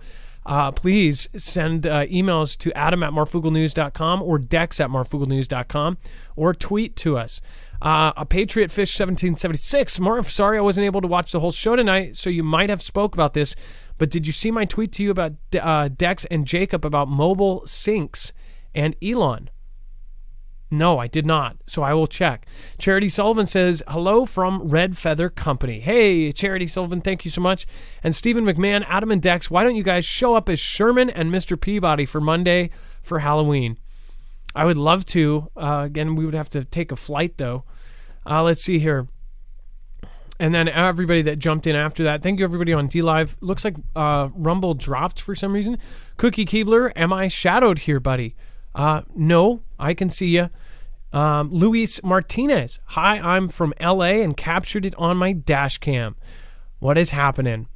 And then let's see here. To everybody else that popped in earlier, I appreciate you. B&B, Stephen McMahon, Bible Talk 777, Celtic Warrior, who drank all the Kool-Aid. And then Tico and Taco, Emily Hilliard, thank you, J.R. Pellhorse, Kenny Crowder, Don Bali, and everybody else. So we're going to go over what is on the website right now. Dex, lots of really crazy stuff. Yeah, and the room play was back. They actually went down, so everybody had 404s for a few minutes, but it all recovered.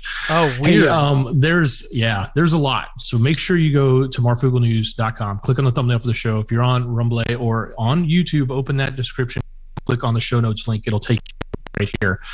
Lots going on. So the continuation of the coverage around Vlad and what's going on in UKR. Mark Hamill is sending 500. Yes, Star Wars. Mark Hamill is sending 500 drones to UKR.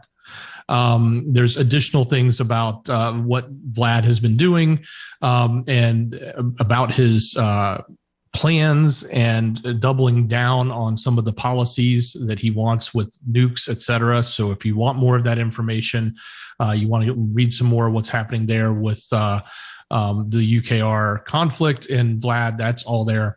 Some stuff happening in Seattle, proposing gift cards to addicts to help encourage sobriety. The New Jersey School Board is making some pretty strange statements, if you want to know what they had to say. Musk is partnering with Philippines for satellite delivery with SpaceX. And the pontiff has made some pretty outlandish statements about some of the people in the organization there, so to speak. The entire political spectrum here is covered, so there's a lot going on. That stuff is just going to continue to ramp up. We got only another week or so, week and a half left for this until maybe we can take a break from the political season. The tech stocks were taking a big hit today. So Amazon sunk 16%. Of course, Zuck is continuing to fall big time, and even Apple came out and said, "Hey, some of the iPhone demand wasn't as high as they wanted." So Amazon is warning that, the holiday season, not going to be as many sales. So their stock took a big tank, but then there were some others that actually did really well. So like Intel, obviously needing chips. Everybody needs chips right now. So they're in the positive. So just kind of a little bit of sign of the times of what's going on. That and so much more. It's all there on marfugglenews.com, even more than what I talked about. We're showing it all to you on the screen. Head over there and take a look. Get the rest of the story in the show notes link in the description. All of the caller information is down below. That creepy photograph, the video that Mike sent in, we were able to get it uploaded because usually we can't upload these necessarily in time, and get it uploaded so you can actually see it yourself. So go there and check it out. All the pictures that Wade just provided, it's all right there. marfugglenews.com. Click on the thumbnail for the show.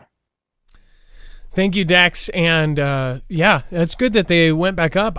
That's crazy. It makes you wonder when big things like that happen to, the competitors. All right.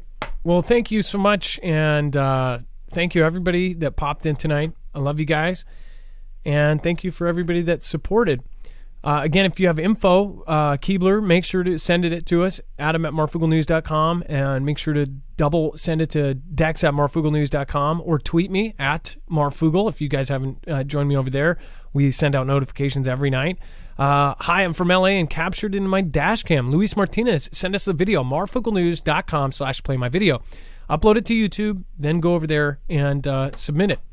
All right. Thank you, Dex. Appreciate you. Much love. Great job, brother. Mods, thank you so much. Make sure to thank your mods. Over on the right on our website, you can see all of the affiliates. If you missed any of the links or don't know how to get to them, if you click those boxes, it'll go straight there. Also, just a reminder, if you have an old car that has been sitting in your grass with grass longer than the windshield, make sure to go over and you could possibly give it to somebody who could make use of it, sell it to go towards transportation for vets or for other heroes, carsforheroes.org. You can click that box right there and it will go directly there. If you have an old car to donate, you can write it off. All right. And again, you're helping people, you're helping vets. And again, a lot of them need help right now. All right. We'll see you later, and be safe, be prepared, and Marf out. It is now time for the shoutro. It's not an outro, it's not a shout out, it's a shoutro.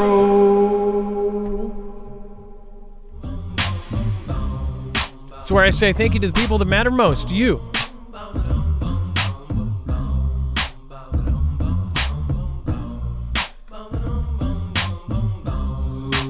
Welcome to Marfoogle News. Welcomes you, Marfoogle News. Welcome to Marfoogle News. Welcomes you, Marfoogle News.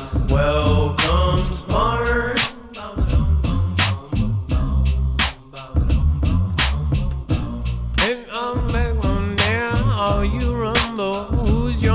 to Daddy, oh, hello and Betty, let's see back around and caddy. Long and dead fight for the right to party. Jalisa H.M. Isha Irish U.S. MC of M4K. J-Bo's in win. AZ and Lydia. English, in the bow. Bring it up now.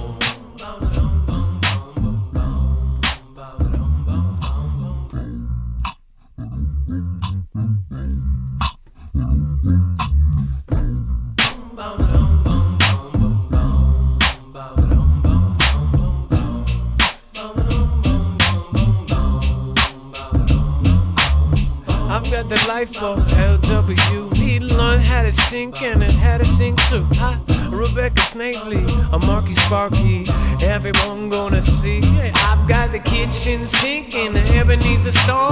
Lydia English and Ebenezer Stone. Hey, Laura Reed and Mr. Day. I get the K-King, a Sting with Shiffy. Everybody, world's shifting. A big fish and a KT cleans a line. Oh, oh, oh, oh. Oh, comes you. Marfoogle News. Welcomes Marfoogle News. Welcomes you. Marfoogle News. Welcomes. For love of country, one Kiko Keebler. Patriot Fish 76 me by. Everybody gonna beg now the diva. Eva, now Mr. Hawk, big believer. B&B now with the Bible tag 777 Celtic warrior who drink all the Kool-Aid. Emily Hillier, think of win the taco. Everybody who ya, I back corner, back with the Kenny Crowder. JR Pale Horse in the mist on Holly, Bali, Power, go back, True Iris, and we sour. Rest of the world that Janet, Rude in the Jeff B. KT cleans a lot. Neil Nelson and the Pelly. Marfoogle News. Welcomes Marfoogle News.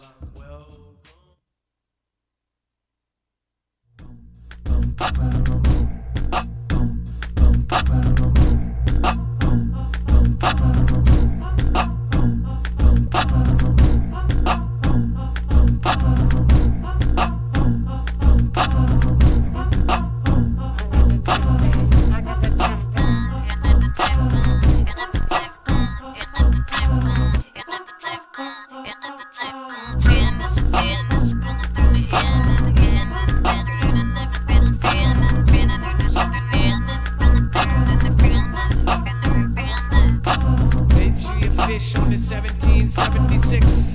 Ha!